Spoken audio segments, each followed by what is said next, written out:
Hello everyone, and welcome to Berkshire Day 6. This is once again going to be voiceover note, because I did not want to talk today either. But the good news is, it is KK Slider time, everyone. We've reached 3 stars, it's time to start tearing down the island. It's so cool seeing KK here too, just because, you know, Doggo plus KK is always good. Very good indeed. Most of today is just going to be getting the terraforming tools and destroying everything, because I will pull up my map design for you so you know what the overarching plan is. I don't think I finished everything today. I think I did a lot of flattening, but not fully flattened. So here's the overall map plan. I'm going to move all of my villagers into that little canal-style neighborhood. I'm going to put a little paw pond up in the wolf forest. Going to have a doggy daycare, dog park at the entrance, that sort of thing. That is actually from the future, but it doesn't really spoil what the actual island looks like. So that's the overall plan. I first of all got the waterscaping and cliff permits, and then all the other path ones that I wanted. So that's the first order of business, making sure all of that is taken care of, because I'm going to be doing a lot of destruction derby today. All I did today was put stuff away, cut down trees, take my items into my storage, which you can see I have a bunch at this point, and even more later, and then fill in my rivers and everything, because I'm going to redo them later. Plus I got all the Nook Miles for using those tools, which is always handy as well, because I think I'm definitely going to be needing Nook Miles later for other things, and not just the terraforming tools. Also redemption items as well. And there is my final island designer for cliff making. But yeah, today is the first day of tearing down the island, and basically getting everything ready for the final areas. The next couple days I'm going to be putting everything into place. And if you remember, I mentioned earlier, Nook's Cranny and the Able Sisters were slightly in the wrong place, which was my bad for not spacing it out, but that that will be at a future day.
Anyway, it's basically just me talking over video of terraforming, so I guess I'll think of something to talk about.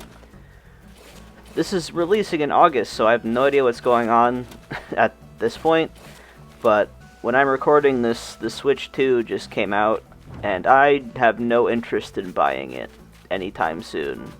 Until they give me a solid, 3 games for the console that are exclusive, I have no interest in spending that kind of money. Real talk, I don't I don't make that much money. I am a part-time retail worker, and I do not have any interest in spending money on a brand new console when there's nothing I really want.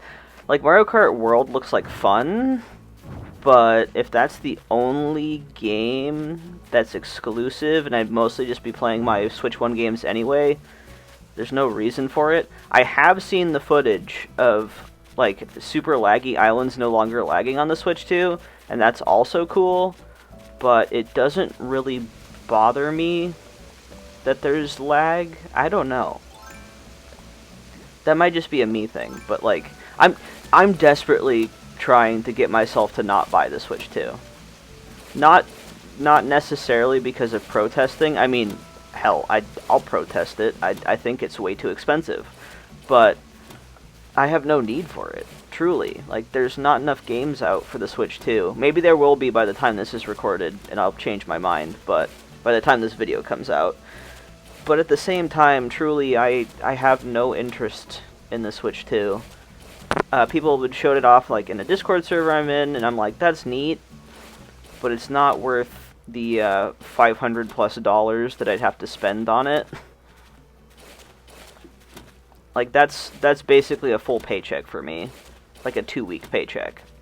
That's ridiculous, you know? That's way too much money. And I already have a lot of Switch 1 consoles, and a lot of games still coming out for the Switch 1. So, until they, like, totally discontinue the Switch 1, and I can't get any new games on it, I'm hanging on to my Switch 1s. I don't care.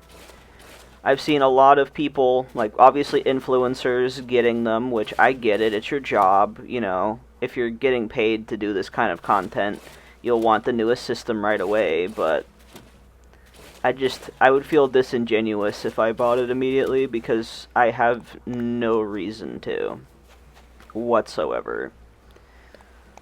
And I don't know, I just wanted to talk about that for a minute since it's topical when I'm recording this, and I want to just say that. I don't know. It's fine if you get one, I just am broke and can't afford it and don't want one right now. That's it. That's all there is to it. I'm kind of, you know, tired of Nintendo as a whole at the moment. The one game that I'm looking forward to coming out soon is Pokemon Legends ZA. I am a big Pokemon fan. I don't post about it a lot on this channel. Like, I've mostly just been posting a ton of Animal Crossing content, but I used to shiny hunt. I want to get back into that. I've been trying to play Pokemon Violet, and there's something you need to know about me. I have no sense of direction, even in video games. I hate open world games. This is a very hot take, and I know that, but it's true purely because I have no sense of direction whatsoever. I don't know where I'm going. As a kid, I left a restaurant with my parents and I went the exact opposite direction of the car. I have no sense of direction.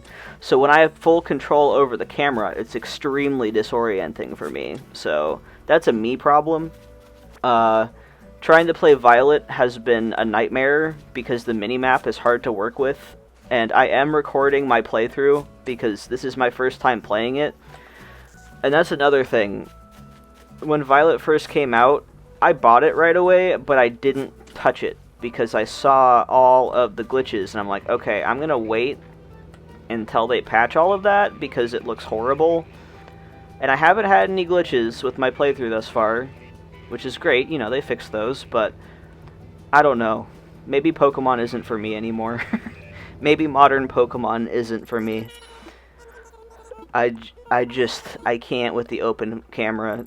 I was talking to my friend about that, and, you know, she was like, wow, you really are old school. I'm like, well, kind of, but also, again, I get lost.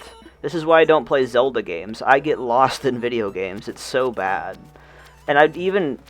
The first Zelda game I played as a kid was Minish Cap on the Game Boy Advance. Great game. But I tried to look up, like, this was back in the early 2000s. I would go on my aunt's computer when I was staying over at their house, and I would look up a walkthrough, because I had no idea where I was or what I was doing. So, it's very frustrating, and like full 3D, full camera stuff is very disorienting for me. So I'm gonna power through and finish Violet, hopefully, but I don't know. I haven't even played Arceus yet. I am old, I am an adult, I have a job, I don't have time to be playing 6 Pokemon games a year. So, it's just a little bit frustrating. You know, I love Pokemon, I just wish that I had more time for it, or had the energy for it. You know, I'm 31, I'm 30, turning 31 in this challenge. And, you know, I just feel old, and I don't want to be too old for this stuff. Anyway, thank you for listening to me rant, but that's pretty much it for this video. Literally all I did today was flatten my island and get rid of stuff, so I didn't really have too much to talk about that was interesting, but tomorrow we're going to be doing a lot more stuff, so hopefully you enjoyed that. And I'll see y'all tomorrow for Day 7 of Berkshire.